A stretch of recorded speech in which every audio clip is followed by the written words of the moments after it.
Okay, so now for our third demonstration, we have the sewage backwater valve here. Now, pretty interesting technology we have going on. Got a bunch of stuff on the table. Where do we start, Cheryl? Okay, first of all, I just want people to understand what this box is. So it's called a backwater valve. The most important thing to know is that when you go to your basement, you're going to see the floor, you're going to see a lid on the floor, a little, almost like a little wooden door, plastic door. You're going to open it up and you're going to see this on top. You're going to see, there's different models, but this is the most common. It's called a mainline backwater valve. So you're going to see a flat see-through area and you're going to see a lid. This is installed on your sewer lateral. Right. So that means that when you say flush the toilet, we'll pretend this is water from your toilet. Okay. This valve allows the water to leave your house, and you can just catch it on the other side, and to safely go in one way out to the city sewer system and join the thousands and thousands of liters of sewer water that your neighbors are putting into the lines. Right. Okay. So what this does is, we'll turn it a little bit for the camera. It has a valve. It's called a backwater valve, and it's basically a little flap. So when sewer water starts to come back up from the sewer lines, say there's a big storm or something like that, the flap rises up. It's on a little float. It rises up and seals tight.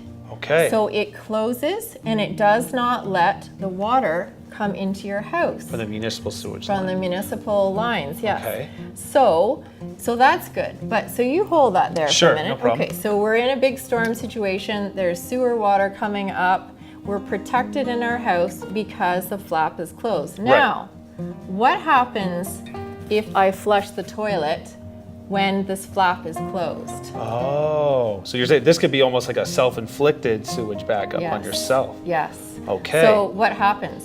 What happens? I flush the toilet and then what happens? It's hitting the float's already up now, so it's backing up on your own lines. That's right. So it's gonna come, you're gonna flush your toilet, it's gonna come back up through your toilet, through all your drains, you're gonna flood yourself from the inside. So what we really need people to understand, and I'll just put this down here. Okay. What we really need people to understand is that they should be getting an alarm on this system. It's $100. You order it online. It looks exactly like this cap. It just has two metal spikes sticking down and a little wire with an alarm. Because if you hear it, that means that this is engaged. It's sealed up. Do not flush your toilet. Don't have a shower, do the laundry, etc., which is really important to prevent you from flooding yourself. Understood. Okay. The other reason that understanding that is so important is because we know how important this flap is. If the flap cannot move freely, it can't do its job. Yes. So it's so easy to maintain these. And we've talked to so many people. We know, again, that 40% of people that have these don't maintain them, and often they get them installed. There are wonderful subsidy programs in many municipalities across Canada to protect people against sewer backup by installing these, but often there's a step missed, and that's to tell people that it's necessary to clean these out every quarter. So at the beginning of every season, you should probably be looking at? Okay. Yes, yes. And keep an eye on it. If you're seeing your sewer starting to back up, then go check this out and see what's happening. So it's super simple, literally takes 1 minute.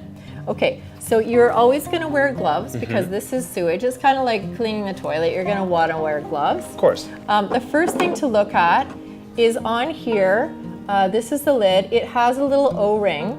You have to make sure that the O-ring is smooth and round and not cracked, because that is what prevents the sewer gas from coming up into your basement. Oh, you do not want that. So you make sure it's smooth and complete. That's in great order, no problem. Okay. Next, you're gonna take your $1 brush from the dollar store with your gloves on and make sure that there's no debris. Okay. And then test to see if the flapper is moving. We know that if people put fat, oil, grease, or or diaper wipes Yes. down the line. They call them flushable wipes, but we really shouldn't be putting them down because they tend to get stuck in these units and also stuck in the sewer line. So Okay. if you can avoid fat, oil, grease, and wipes, it really helps these.